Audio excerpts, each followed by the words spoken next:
Thank you, Peter.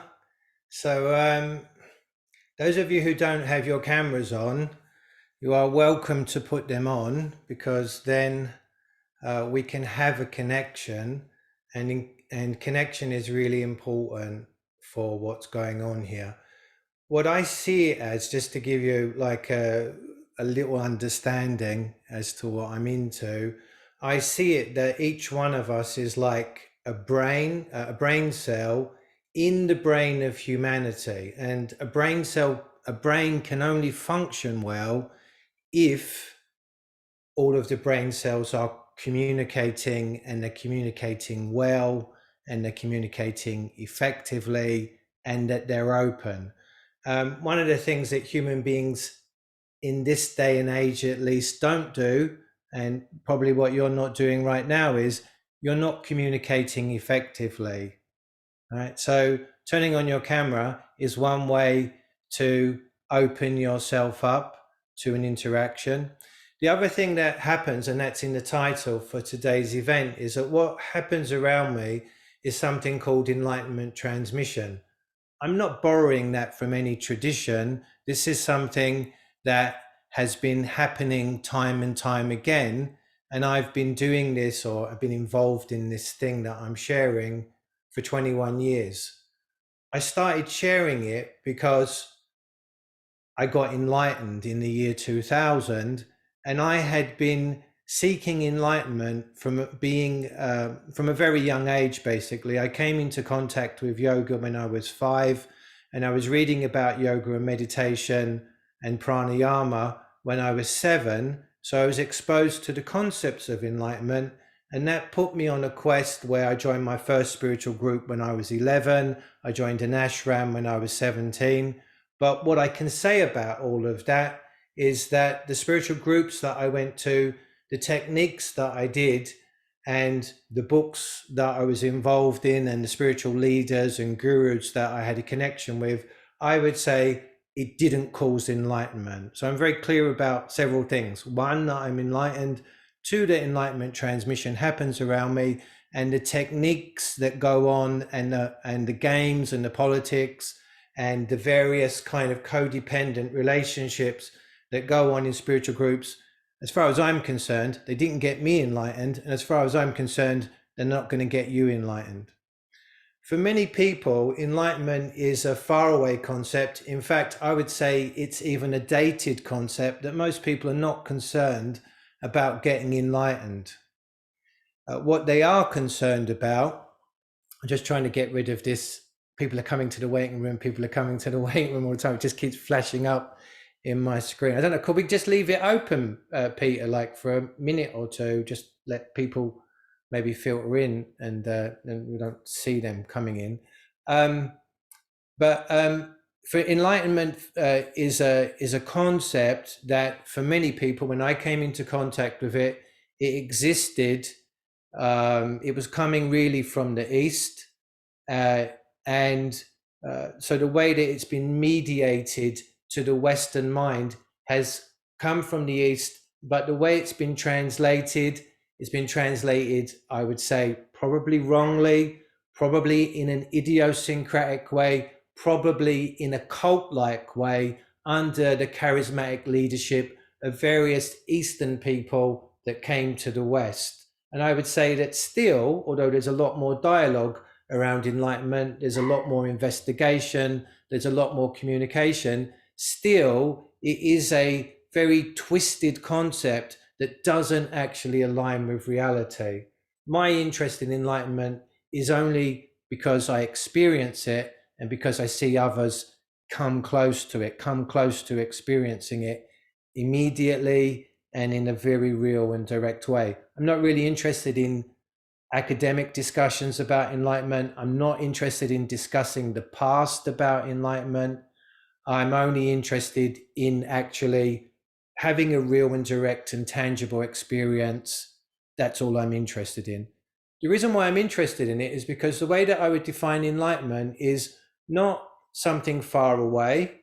It's not a reward that you get because you've lived many good lifetimes and done many spiritual practices and you've got good karma. Enlightenment, as far as I'm concerned, is a restoration process. What it means is that you're actually getting back what you lost. You're not actually getting something that you're just hoping to get one day in the future. Enlightenment is where you go back to the original innocence, purity, and the intact consciousness that you had when you first appeared as a fetus.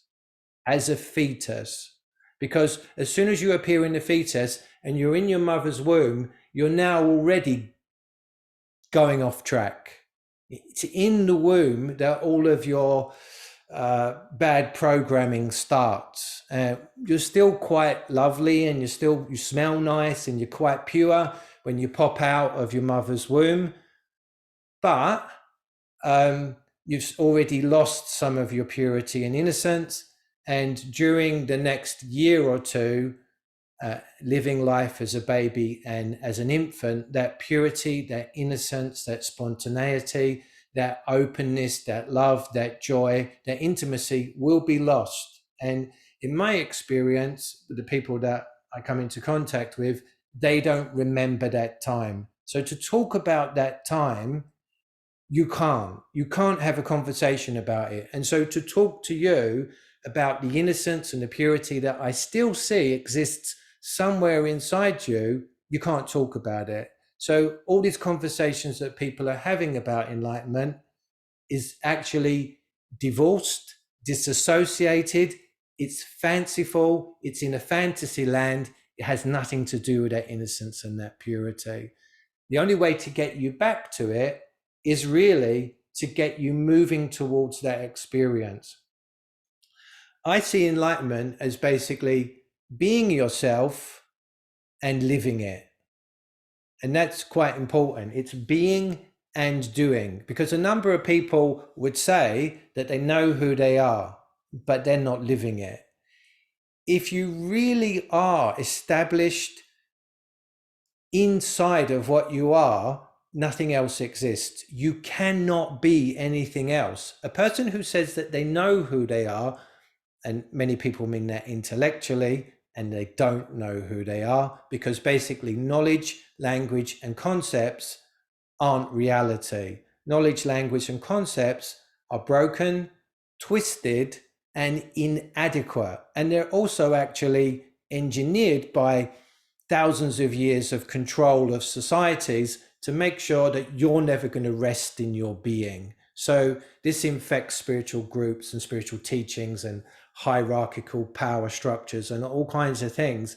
Basically, language is a problem. And if you know the story from the Bible that's called the Tower of Babel story, basically most people's brains, their minds, their language, and their relationships and their sex lives, I throw that in there because I know like the star is into sex. I've seen that around all the literature and videos. I don't know how many of you are around the Stoa. It's new to me.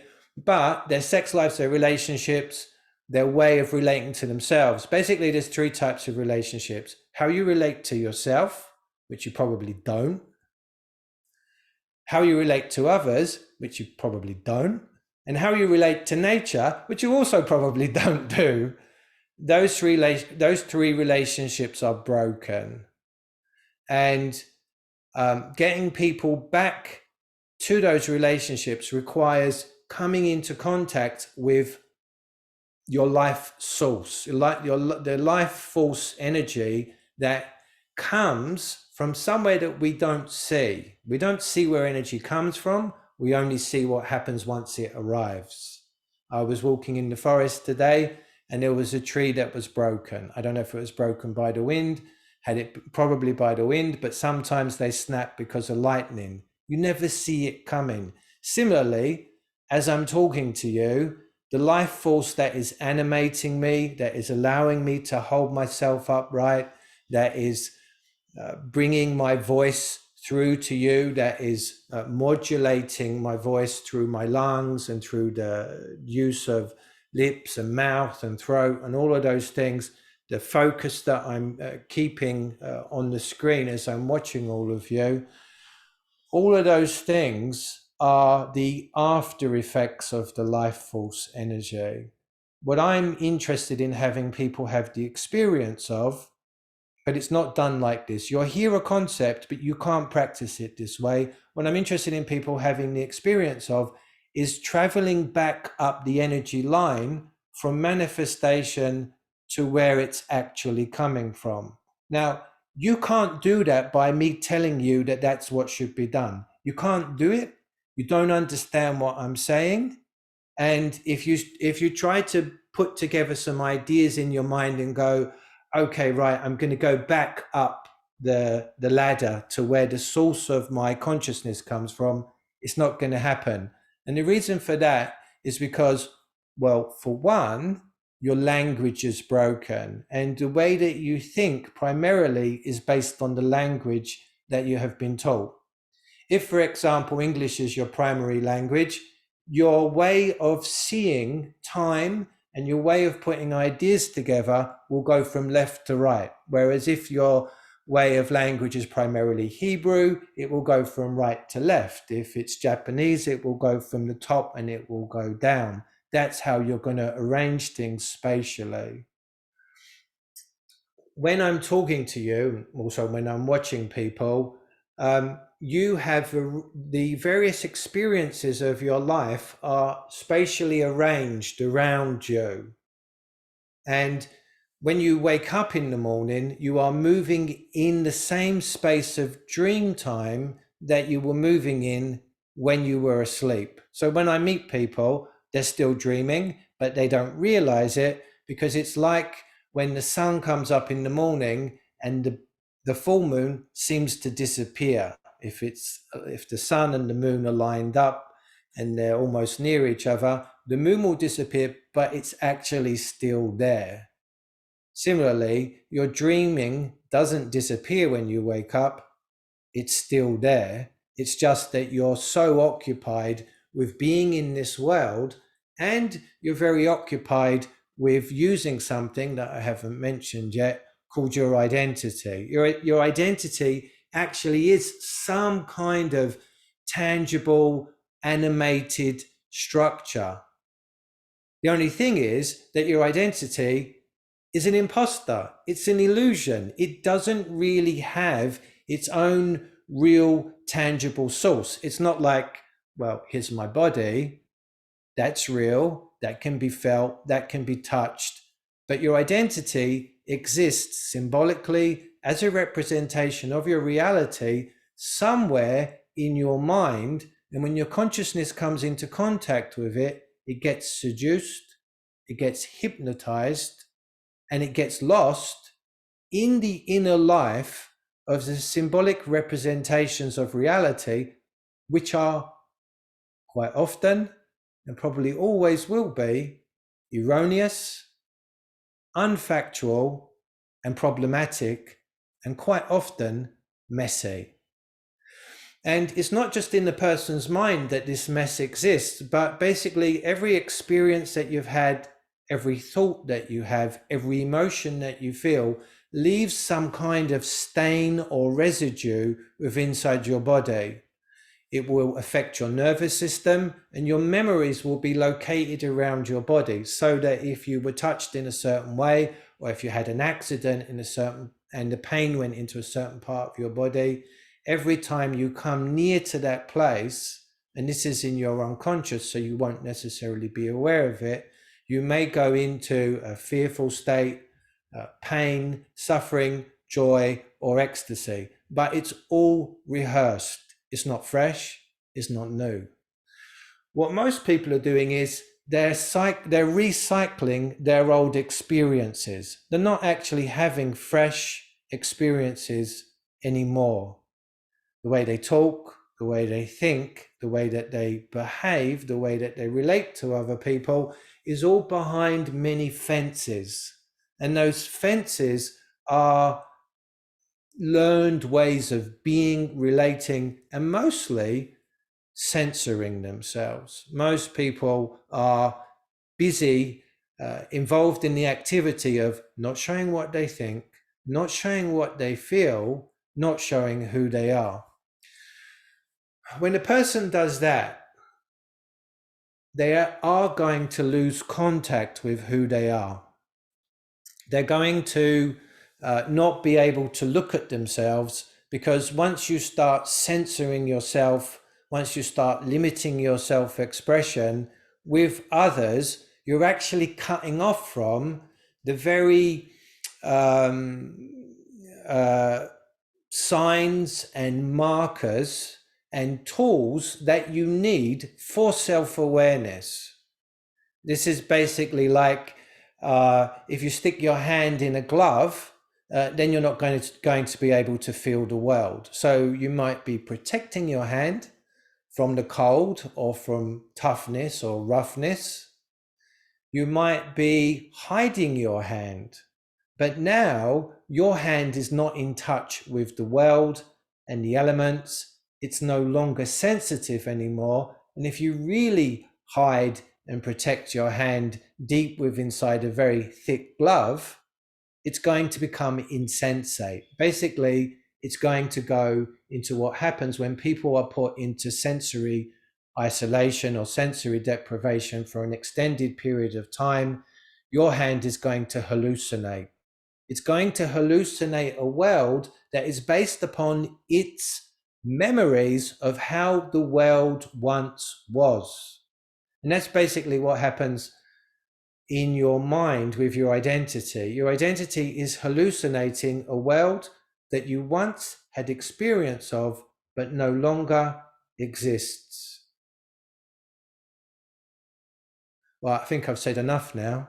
I think I'm just going to be quiet and have a cup of tea and just take it easy. And I'm going to have a look around the gallery as well, because people just kept coming, and coming and coming and coming. It kept flashing up on my screen. I couldn't concentrate. So I just take a minute to see what's happening here.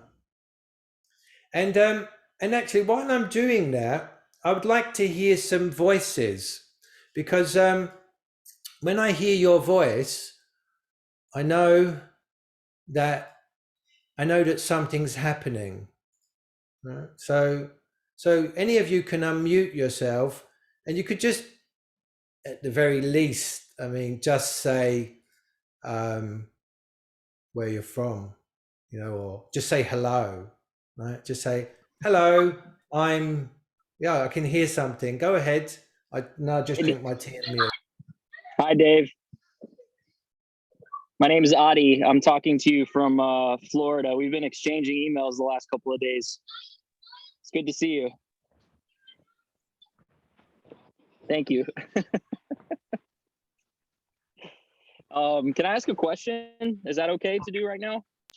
Well, you can ask it. It might not get answered right now because I haven't even put my cup to my lips yet. But you can ask, go ahead and it will go on the Substack. Okay. Well, why don't you just enjoy your tea for now, and I'll just bask for a little while, and then we'll touch base at the end. We'll get some more Baskin Robbins. We hear some more voices. Okay. I'm Ed. I'm in Wales. Hi, Dave.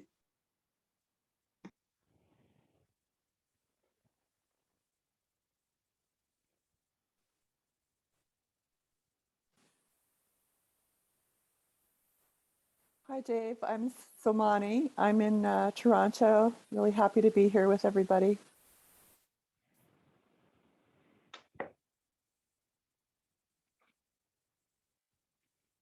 Hi, Dave. I'm Alex. I'm in Nova Scotia. Listening.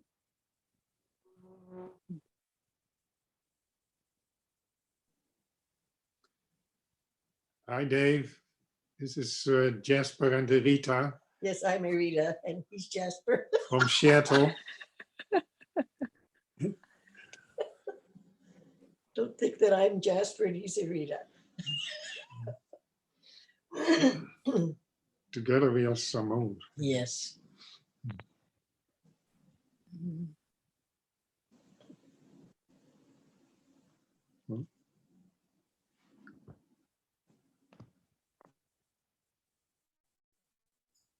All right. Okay. Right. Well, I've drunk my cold tea. Was that someone else? Was that Leslie or someone? Or who is it? Who's? I can't tell. I heard someone go. I want to know who said. I want to see the animal that's behind that noise. Who is it? Or has someone just left their microphone on?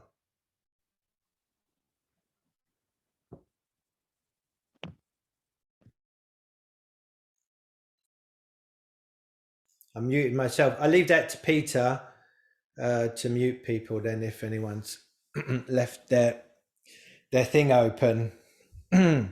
Right, so where can we go? So a few things I'll just say about this Enlightenment transmission.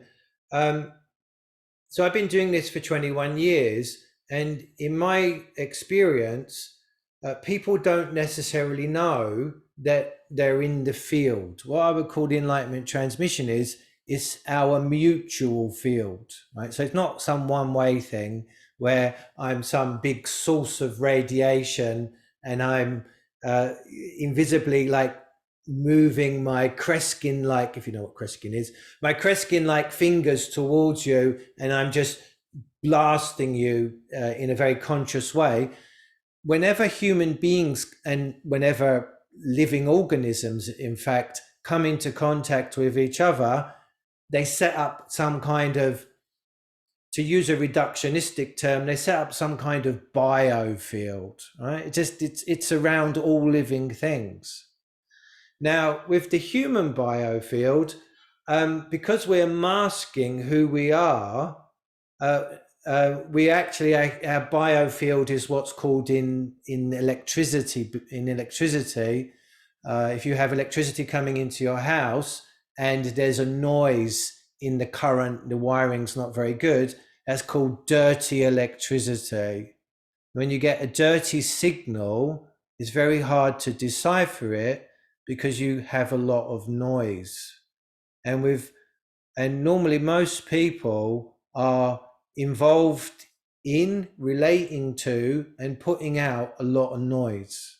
Do you ever get that feeling that you're not really connecting to someone, even though they say hello to you, even though they're right in front of your face, even though you might be sleeping in the same bed with them for years and you still can't find them? Someone's smiling, so someone's communicating, someone's laughing now. Most of you aren't. I mean, and why is that? You can put your answers in the chat box. Either you've never had someone in your bed, you never had someone in your bed for several years, you're too traumatized to put your hand up, it's too sad. You can put your reasons in the chat box. Now you see, a person is basically a book of secrets, right? That's pretty much what they are. And if you want to get to know someone, you're forced to be a secret agent, right? You're like, how can I figure this person out? I mean, what did they say? What have they been saying? This doesn't make sense. They must be hiding something. I wonder what methods I have to employ to find out who I'm actually married to for the last 50 years. Right? That's pretty much life on Earth at this time. You don't know if your partner's going to swing to the left. You don't know if they're going to swing to the right, politically speaking. You don't know if they're going to sneak out and get the COVID jab. You don't know if they're going to jab you in the night. You don't know. You don't know people around you. That's how people feel. The thing is, though, is that we do have an ability. We can be human lie detectors. We have an ability to tune into and to measure and to weigh the purity of a person's soul. Now, we're not really weighing and measuring their soul. We're actually weighing and measuring what appears here. It's the same thing with the sunshine. The sun is always pretty much pushing out the same amount of light and heat, but on a cloudy day, or when we revolve to the other side of the world, we don't get all of that sunlight. Similarly, we don't get all of the light of someone's soul. Now, I would say, Reason why we really suffer, the reason why society is a mess, the reason why families are dysfunctional, the reason why couples don't get on with one another is basically that the light of the soul isn't being shared. And that the only way that we're going to have peace, love, and joy on the planet is when the light of the soul is being shared. And so for me, it's the number one things to sort out. Even if you can, even if I just get only one person to turn on, that's a chance that that light will continue into future generations. My concern at this time is I have a few concerns. One is that I'm going to die soon. I mean, anytime, it's fine by me, but I'm going to die soon. So I'm not going to be able to continue this. Next thing is that the participants who come to my events every week, they're going to die soon too. So they're not going to be able to transmit or to transfer anything.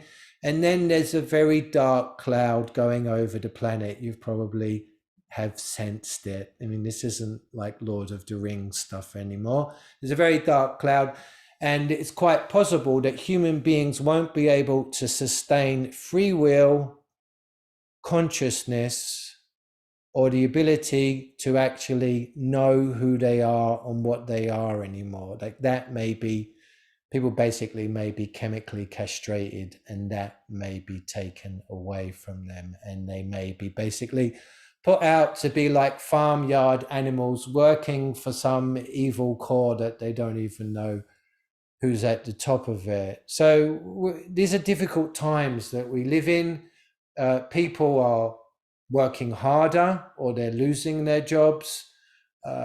Youngsters are becoming addicted to the wonders and the joys of the internet and video games, and losing track of contact with the real world. Now, if you know anything about educational psychology, in the early formative years of your life, you have to engage in the physical world in certain ways. Otherwise, like for example, you have to lift objects and you have to throw them and you have to see that they disappear and you feel that they have weight and mass, and there are different qualities that objects have, different tastes that foods have, different things that different foods give you. When you taste them, you go through different states of emotion. And only when you have a very rich and varied experience of the physical world can you actually have a very sophisticated mind. And you can still develop your mind by moving in new ways.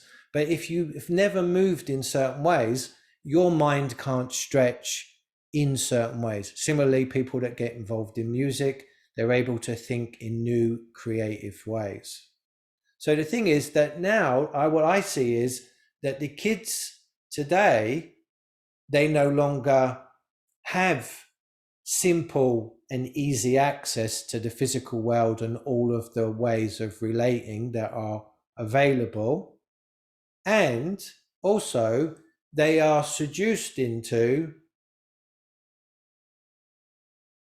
involving their minds and their bodies in an electronic life. So they're actually, for one thing, the identity inside your head is an imaginary life, but now their imaginary life and the way that their brain is being rewired, and also the way that they're being taken away from having real world experiences, that's all being mediated through electronics. That's all aside from the fact that everyone on the planet who has a social networking account or has a Gmail account or surfs the internet is being socially profiled, or who has a mobile phone is being socially profiled and manipulated by what is being fed to them. That means that your access to information and the information that you're being fed is designed to take you on a path that isn't of your own wish or your own consciousness. So basically, it's a very difficult time. And if people don't wake up quickly, their window may close. So I personally have accelerated my activities. For 21 years, pretty much, except for the first couple of years when I got enlightened, I have just been quietly doing things with a few people who happen to hear about me. I don't normally do events like this, and they've been quietly enjoying retreats and spiritual different experiences. I don't have to call them spiritual experiences, on an island in Finland and in various places and online. They've been going into and having all kinds of states of experience that most people would think, well, they wouldn't know existed, but also don't realize are immediately available.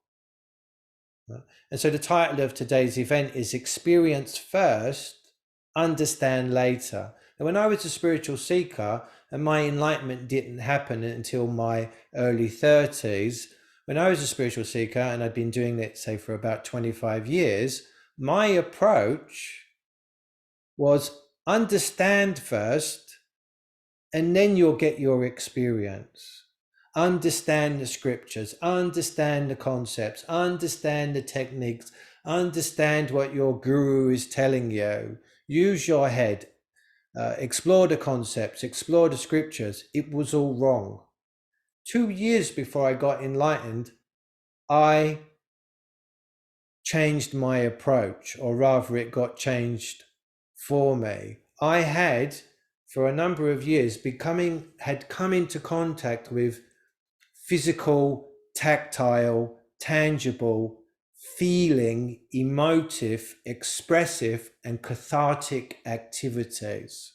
I had gone from a person who would read 10 books a week, geeky nerd, who was putting all of his faith and hope in his problem-solving skills. I can program computers and various things. And I thought that this is going to free me, not realizing that whilst I was invested in all of those mind activities, that I wasn't paying attention to the very architecture and machinery that was allowing me to think. And I wasn't paying attention to my body sufficiently, although I had been and continued to do various kinds of physical practices that are associated with spirituality and the moving of energy. But I didn't allow my awareness to dwell inside my body sufficiently long, because I was always monitoring, as you might be, my progress and maintaining the techniques that I was doing with my mind. Now, you're not going to make progress in discovering who you are and having strong life experiences. You're not going to make progress with that if you are involving your mind in an analytical way, if you're trying to remember what's happening, if you're trying to make a record of what's happening. You are always going to be divorcing yourself. Imagine, for example, a married couple, when they get down to the act in the bedroom, and they're like, sorry, I have to journal this. This is actually a very good technique. I really like this. I have to write this down. And then off they go again. And 5 seconds later, well, I'm having a feeling when every time you do that, I must record that. Okay.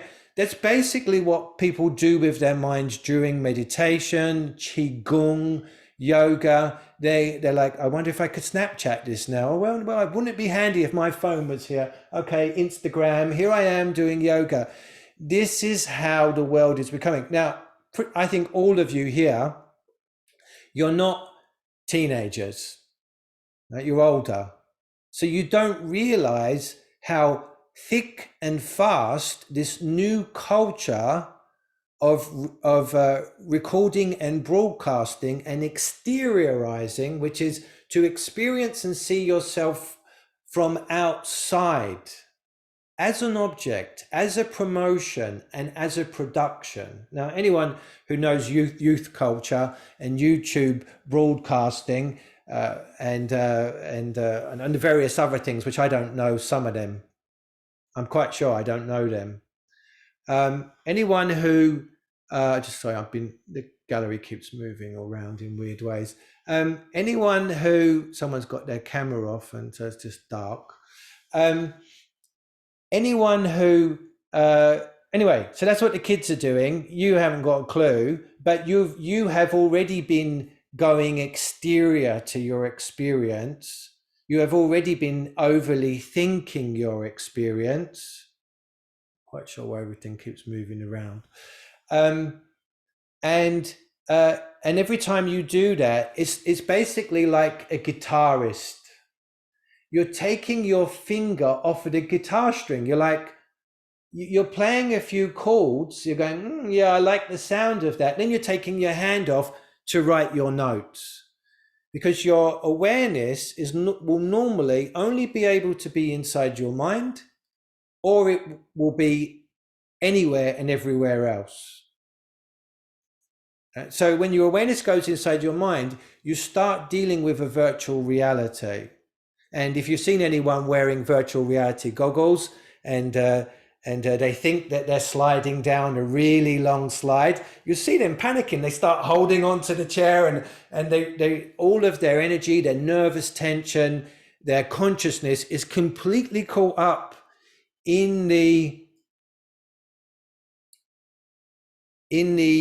sorry, just the screen moving around is distracting me. They're completely caught up in the virtual reality. And that's how people are. When their awareness goes into their mind, they don't realize they're in their mind. They can't detach from their mind, no matter how they try. It doesn't matter if they've been advised to detach from their thoughts. There's no way out of it, because when a person tries to detach from their thoughts, they're normally using their thoughts to detach from their thoughts. And you might be able to trick yourself into detaching from your thoughts, but most people use a third party. Now, I'm a third party. Other people use alcohol. Some people use drugs. Some people use very strong experiences where they try to shock themselves. I hear some people are using electronic brain machines. Now, just for the record, I just say this: I don't approve of psychedelics, and I'm not going to go into it today because I don't want to talk about them. I've just seen people lose it after one psychedelic and then get hospitalized for a year and a half, or rather they've been ungrounded for a year and a half. They haven't been hospitalized necessarily, but some people get hospitalized. Once people get hospitalized and then they're put on antipsychotics, now that's out of the frying pan and into the fire. Someone who starts taking antipsychotics is not getting off of that merry-go-round. The withdrawal symptoms are so severe that that person is basically owned, and they're on antipsychotics for the rest of their life. So messing with the precarious chemical balance of the body is hugely risky, and there are plenty of casualties. Now, are there casualties around people doing spiritual techniques? Yeah. Spiritual techniques called breathing strongly. People can lose it too. People doing extreme forms of yoga where they're constantly back bending and also locking energy inside their body in various places, actually. I mean, in typical yoga, they will hold it in the throat and they will hold it in the anus, but there's all kinds of other blocks and locks. People also block when they're doing tantric activities. Sometimes they do it with their mind, sometimes they do it with their fingers. Both things can lead to varicose veins and other eruptions that you wouldn't like to appear on your face, but your eyeballs could pop out, right? So basically any kind of blocking of the energy inside the body, it's problematic. For that reason, when I teach people ways to come into contact with their energy, and we do it through a way of moving, I don't believe in sitting still and becoming like a stone Buddha. That's just for stone Buddhas. That's not for human beings. A human being is always in motion, is always in movement. We're organic, we're not rocks.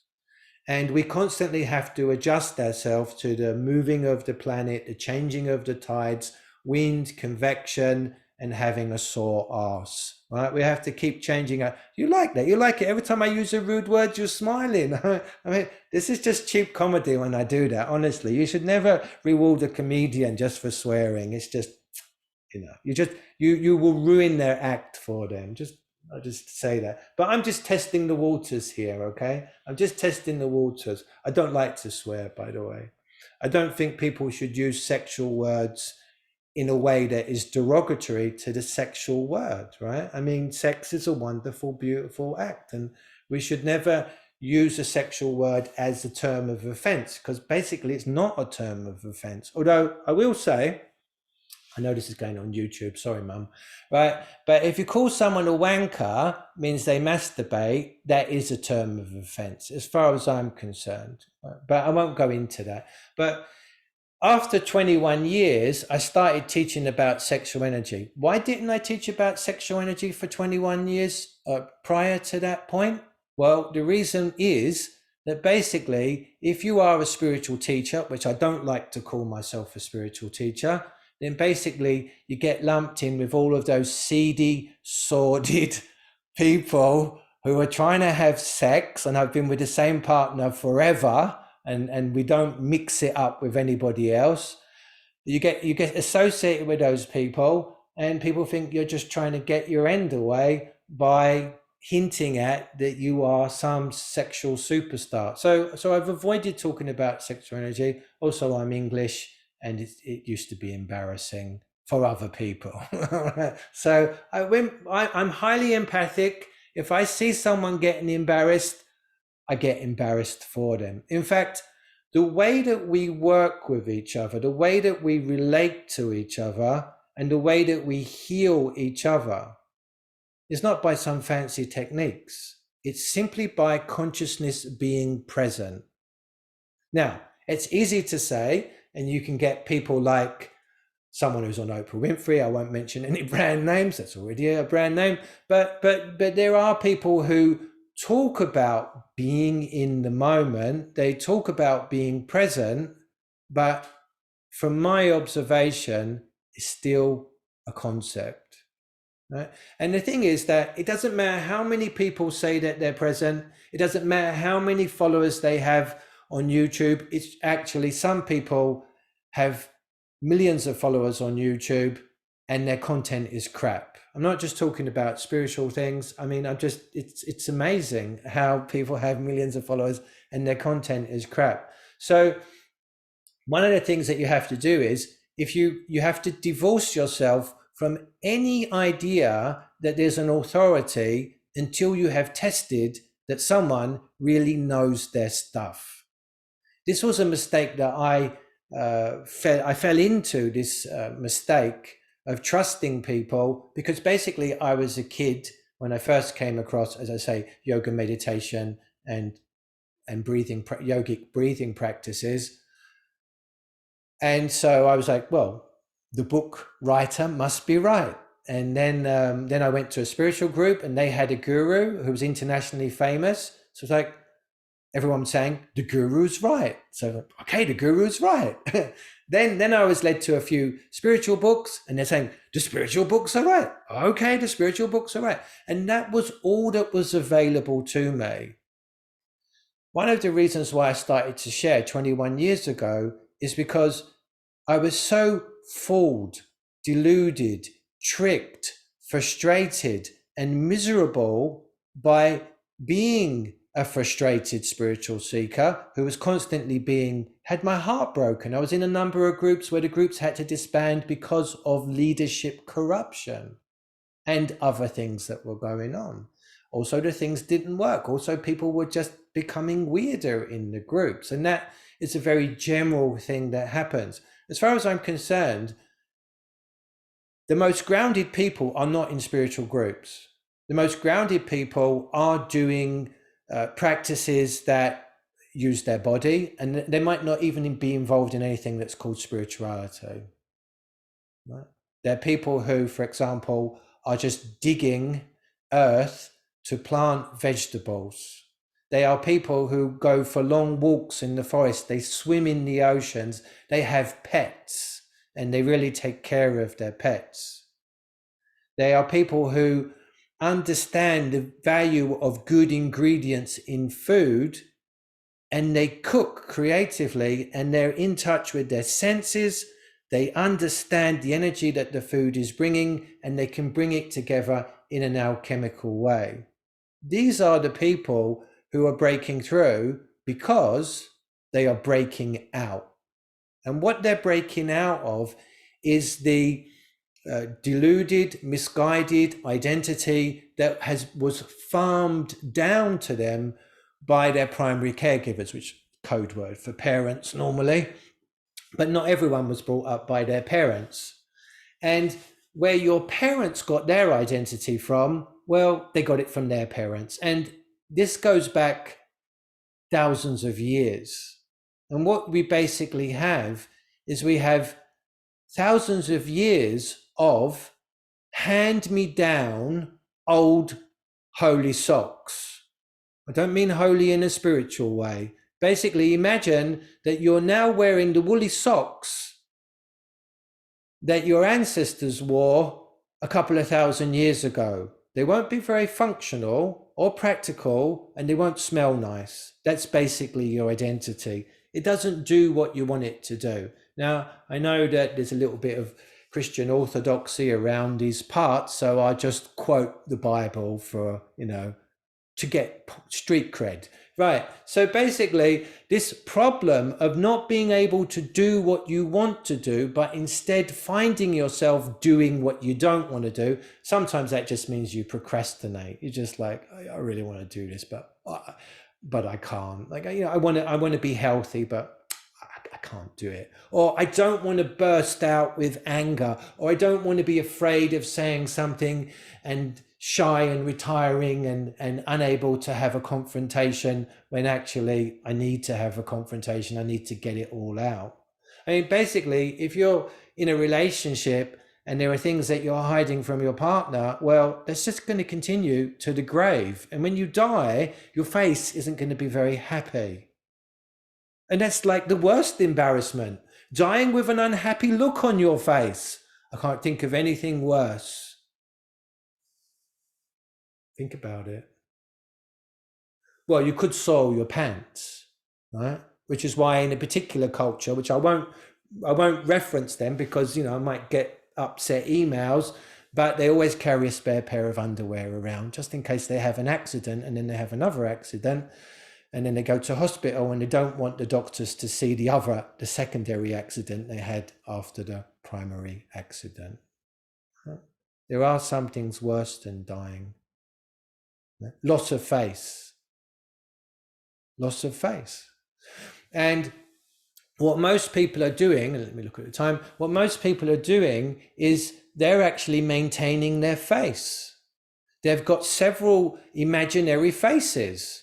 They've got their personality, they've got their reputation, they've got their identity, they've got actually how they look, they've got their social standing, but basically it's their imagination. They just see themselves a certain way.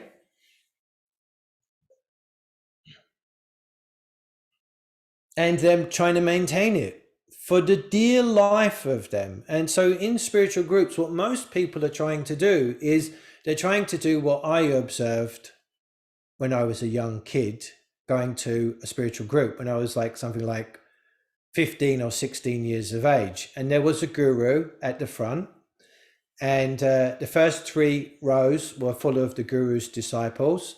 And I was at the back, shy, inarticulate, diffident, stuttering, asking a question, trying to understand what the heck is going on here, but trying to ask a sincere, authentic question from my being. And the front row, the 3 rows at the front were full of white clad, smiling disciples.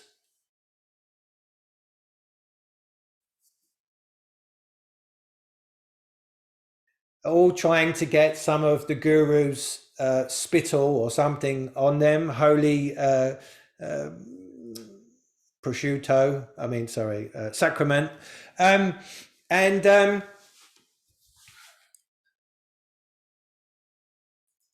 I didn't see it. Oh, that's very funny, Peter. Well, I'm glad that, you know, that's called evolution of the production values. So anyway, so they so I told Peter he can make funnies. I appreciate funnies, but I won't necessarily be able to see everything that you write.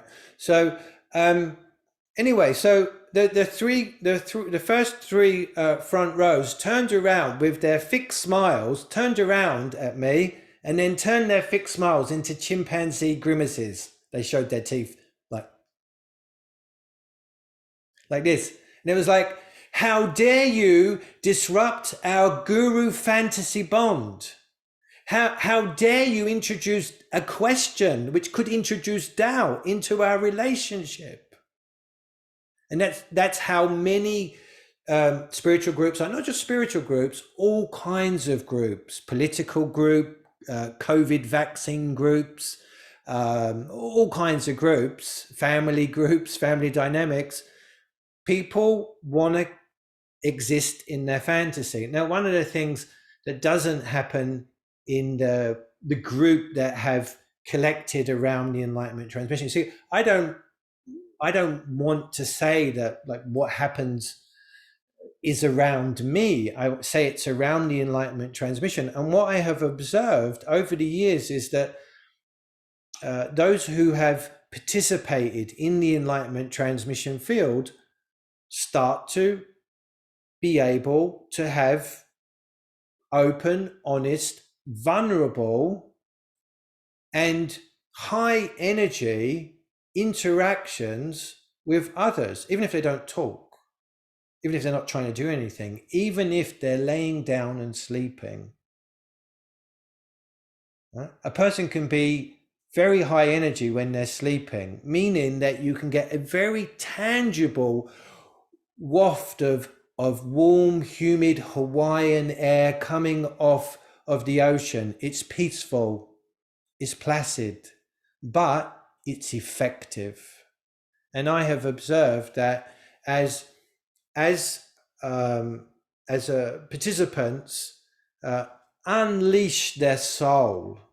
That was a Superman move, by the way, mixed with ballet, but anyway, and qigong, a certain type of qigong. But anyway, but as they let their soul come out, then what happens is that engenders trust, that engenders openness, that engenders mutual honesty. People let their guard down, and for the first time possibly in their life, they start to experience the possibility of loving connections.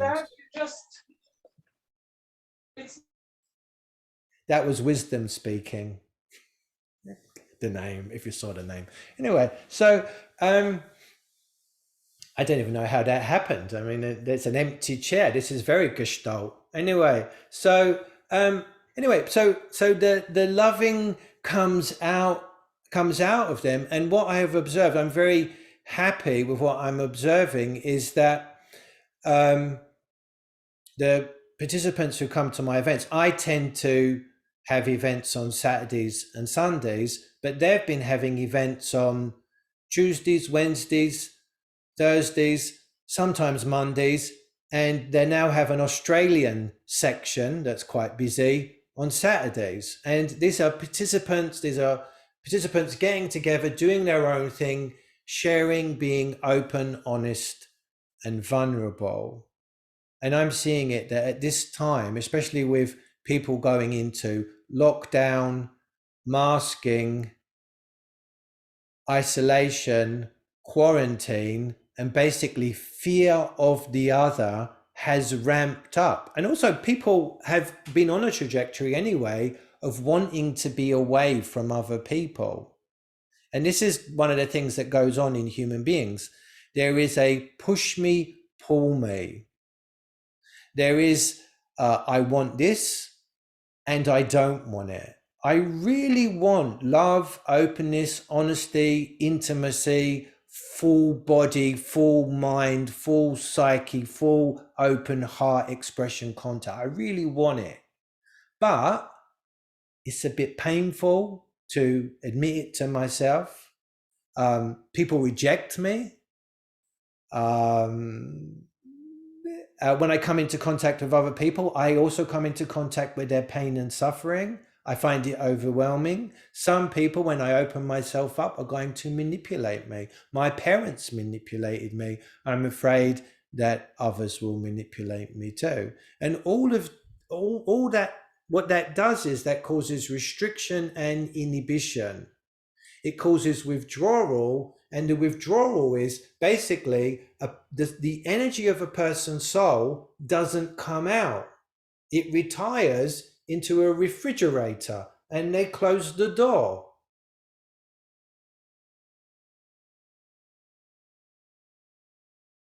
And when there isn't contact, there isn't the sharing of information. And by information, I don't just mean people talking about information.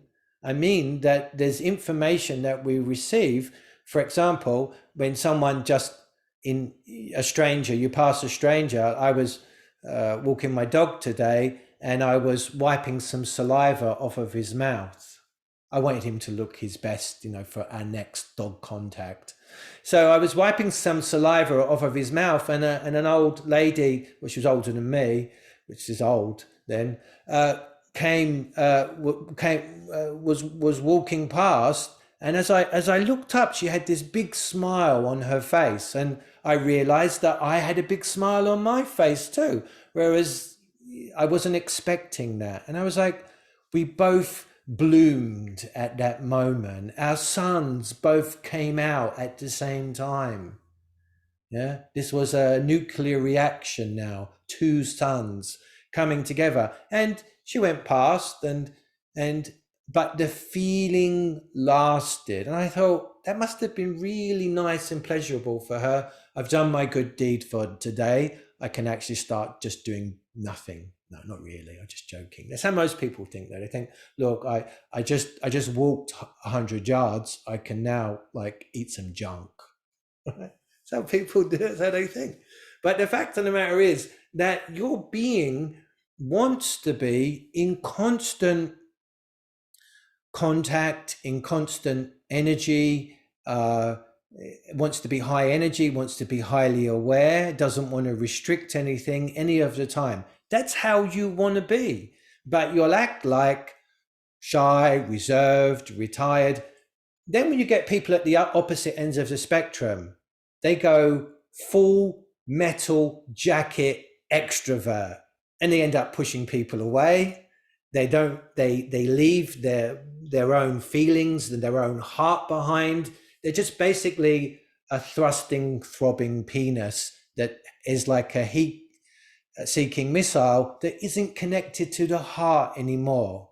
Just thought I'd throw that in, a bit modern. Right, anyway, right, so, but they're not feeling. They are basically the Terminator meets human relationships. And those kind of people are supported in spiritual groups. This mentality of, when I was a young spiritual seeker, kill the ego, even kill the mind. Like there wasn't even this understanding that, that's, I got my reminder about wrapping up. It came too early. I'm going to miss my cue now. It came on much too early. Anyway, so,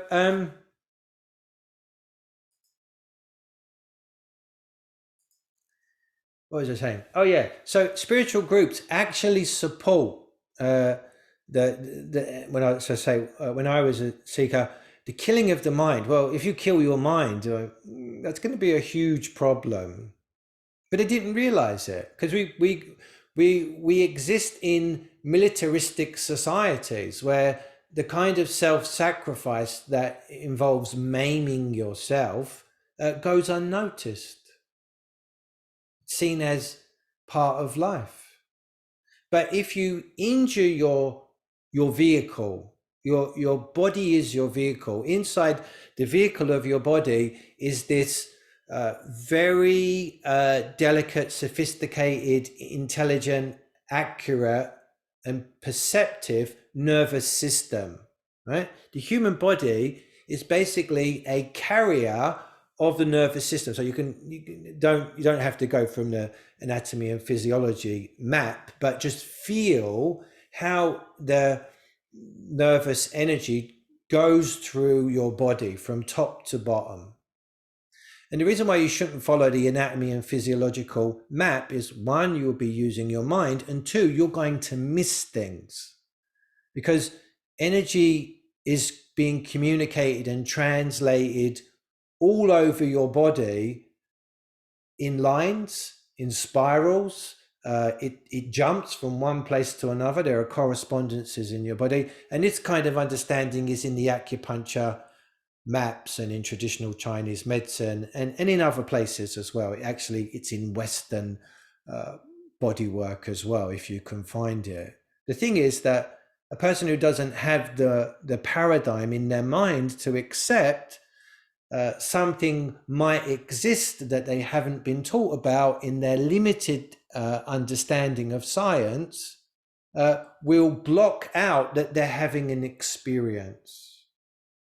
And this is again where a person's belief and a person's mindset actually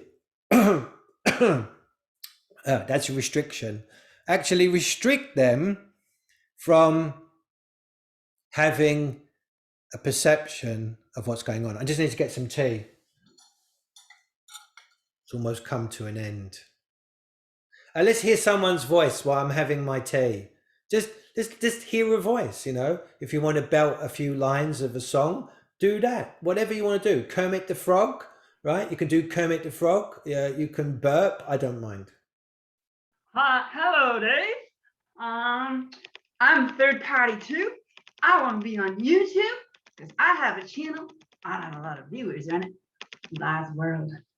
And hello, everybody. Nice to meet y'all. Right, thank you, La Healing Arts, for that musical interlude. And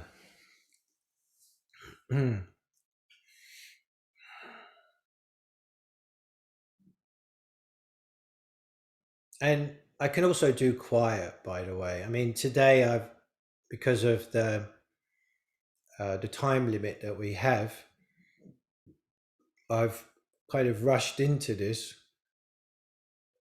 and tried to give you some on the spur of the moment description. Every time I talk about this experience, our experience, the space between us and what happens in that space and whether it's actually happening.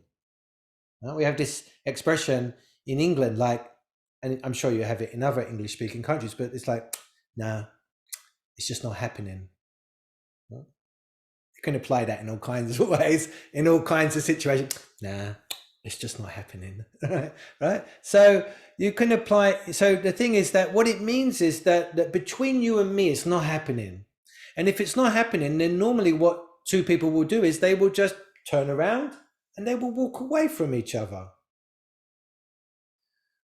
But when that happens, the heartstrings get torn. Just like if you overstretch your muscles, you try to separate your joints, you try to take your forearm out of your elbow joint, you're going to start tearing things. We actually don't really want to be very far away from each other. We don't want to enter into loveless connections with each other, robotic connections. We don't want formality. We don't want status. We don't want positions. We don't want people acting out roles. We actually want to get back to something that we were deprived of when we were babies, which is fully open, unconditional love. Now, parents may feel a lot of love towards their babies, but it doesn't take much observation to notice that there is a limit. And some parents even actually verbalize that to their kids. They're like, there's a limit. I love you, or they don't even say I love you, don't even preface it with I love you, but there's a limit now, okay? And you're going over the line. Not, I'm delighted when you go over the line. Go over some more lines. Go on, do the whole 100 yards, touchdown. And that's not the thing. No, the parent's paradigm is being pushed to its very small end. And most people are holding on to their paradigms. They're holding on to their personas.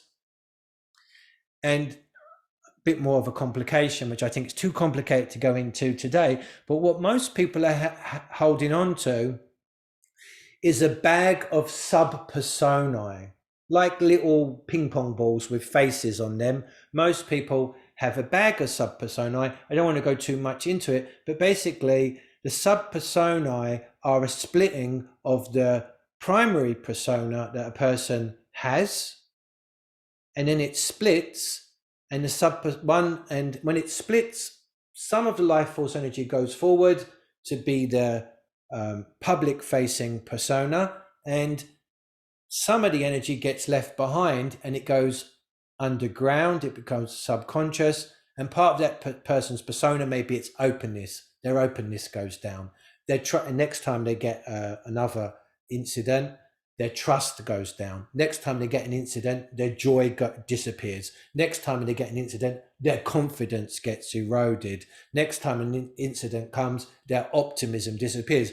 And what you end up with is that as a person gets older, they become less of a full, living, vibrant human being. Now, the question is how to resolve that. And I'll keep an eye on the time because I haven't invited any questions. I'm afraid of questions, though. I might get a bad question. I might have to embarrass you and say, that's not a good question, right? Well, anyway, I'll come to what a good question is in a moment.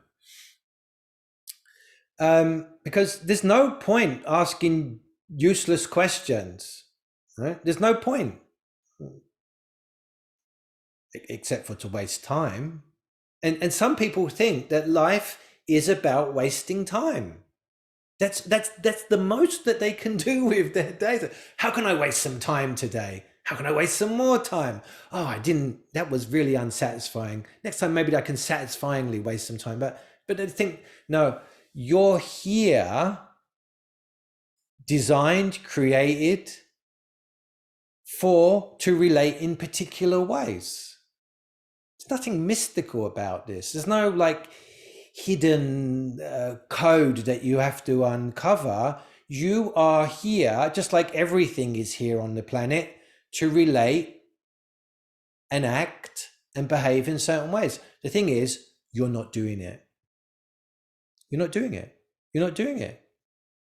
You're just not doing it. That's it. You're not doing it. You know. And the thing is that we can help each other start doing it. We can. When someone is present, when someone is open, when someone is prepared to be with you with your pain and your struggle, things start to change. And that really is, and I should go to questions now, that really is one big distinction that happened in the psychotherapy industry, with psychoanalysis and the psychoanalyst being distant from their client, even being behind the couch and not having any visual contact with them, and a therapist being present and giving their presence. But nonetheless, just because someone's been trained in a technique doesn't mean that it works very well. Okay, right. Well, look, I'll tell you what a good question is. A good question is something that is about your person, that is personally your experience, that doesn't refer to philosophical or political concepts or make any big words. It's about you. And in the end, when you start talking about what's personal, it ends up just being your experience, and there's nothing else that really can be said or done about it. So anyway, I realize I might be catching you there. It's easy to pontificate and to hair split and to get philosophical, because basically you're dealing with concepts and they're infinitely splittable and recombinable, but it doesn't lead to the kind of coming back to yourself that you so desperately want and need.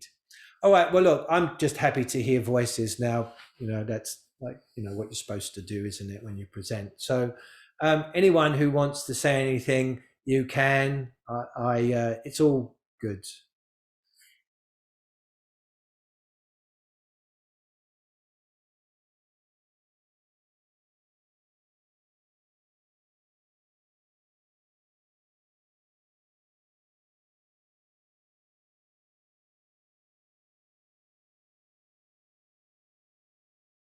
You're muted, Dave.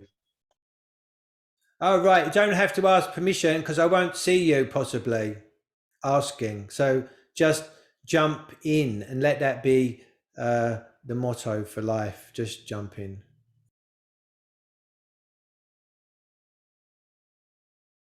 I'm especially interested to hear from people that I've never heard from before. I like to meet new people.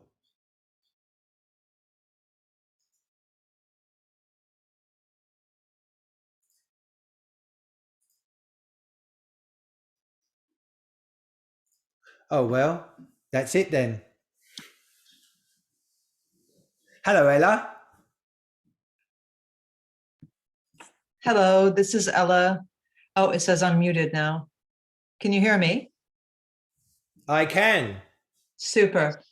I'm Ella and I'm coming to you from the southwest coast of France. So I'm here through Jason Horsley.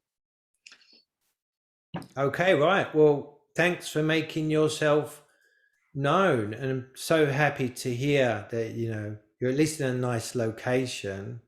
I don't know about the rest of what's going on over there, but anyway. Thank you. It's really nice to meet you, Dave. Nice to listen You're to you. Thank you so much for what you're sharing. You're welcome. Well, we can do it another time. Anyone can, we have other free, for people who only want to come to free events, we have free events running, like at the moment, we're running them almost every weekend. Hi, this is Julia, and once again, my camera isn't working, and my brother and my other techie friend fixed this thing, and I checked it many times, and yet again, it doesn't work. So I apologize, and I appreciate for your generosity letting me stay, because I know it's a rule, and I have no idea why this happens. However, I do want to give you some feedback.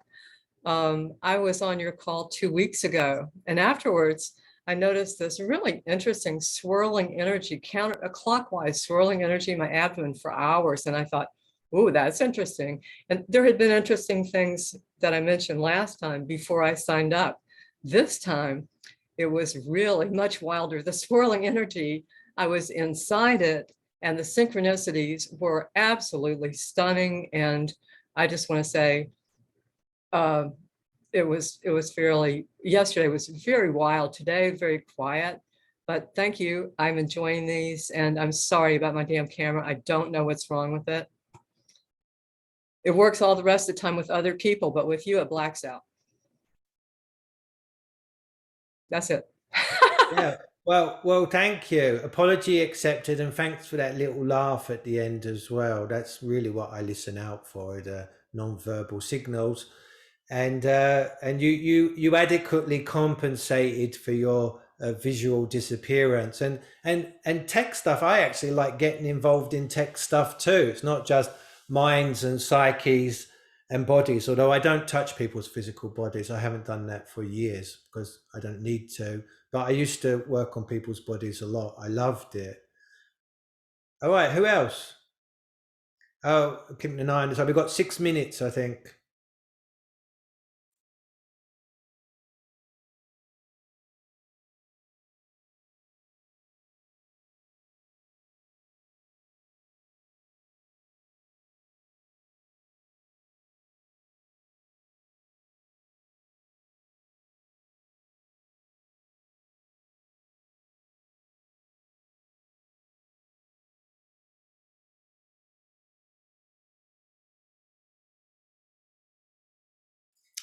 I do love a bit of silence. especially if I feel that people will start squirming. There's nothing more I like than hearing people's buttocks sliding over the couch as they're trying to hide that and keep their face impassive and unemotive. Like, you can't really hide. It's like a dog not trying to wag its tail. Your diaphragm will start to hurt after a while. Your glands will start to come up, and your eyeballs will start to go under pressure. Hi, Dave. All right, Jasper, I know you, so you have to make it really short because I want to hear from people I don't know. Hello, and hello, Erita. Hello. You mentioned the Enlightenment Transmission. Is that something unique to you? No, I said earlier, it happens between all of us, but it happens best when it's not blocked. I'm going to mute you, Jasper. Right. Hello, Lizelle. I'm picking on you because you were smiling. Me, Lizelle. Yes, you, Lizelle. Thank you. It's nice meeting you. You're I was welcome. actually thinking something, but I don't know.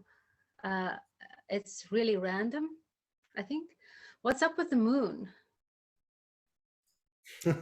That's very cute. That is, Lizelle. What's up with the moon? That's what I like. I like these subliminals. I mean, it would be terrible if the moon was down, wouldn't it? No, but really, isn't she acting strangely lately? Well, there's a lady here who communes with the moon on a nightly basis, and I would like to get the two of you together because I think that you're both onto something. Yes, something is going on with the moon, but no, I'm getting goosebumps now, Lizelle. I think I'm not going to be able to end this meeting, and I have to. I've only got 3 minutes, but thank you for that. Anybody else before I pick on you?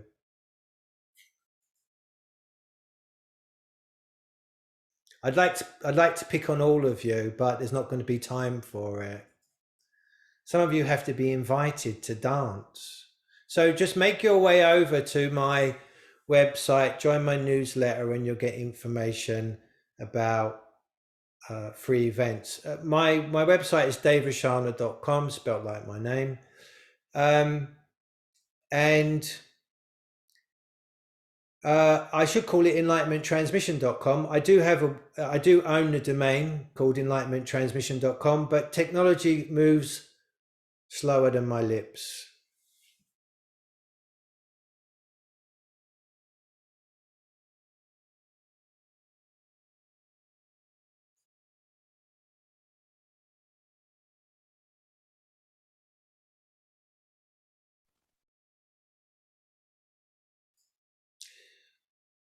Yeah, I can see some people want to talk, but I think, whoops. Oh, I just lost everyone. I think you're going to lose the boat. So you're going to have to email me, make contact with me. I recommend that after this event that you do something like quiet quality time, take a shower, lay down, go for a swim, walk in the windy air, walk on grass, and unpack. Let it unpack inside you, because you've had experiences, you've had thoughts, you've had realizations, you've had issues possibly come up. For as much time as you've spent here, which is 90 minutes, you want to give yourself at least that amount of time to unpack, and to do that at night, to do that every night. In that way, you'll wake up more peaceful in the morning, and you'll have experiences like the person who hasn't met me before. They just came to one meeting. You will start to notice, not everyone notices that they're being transmissioned, right? You're being transmissioned, but you got to pay attention to yourself to notice that. That was in this event description. Right,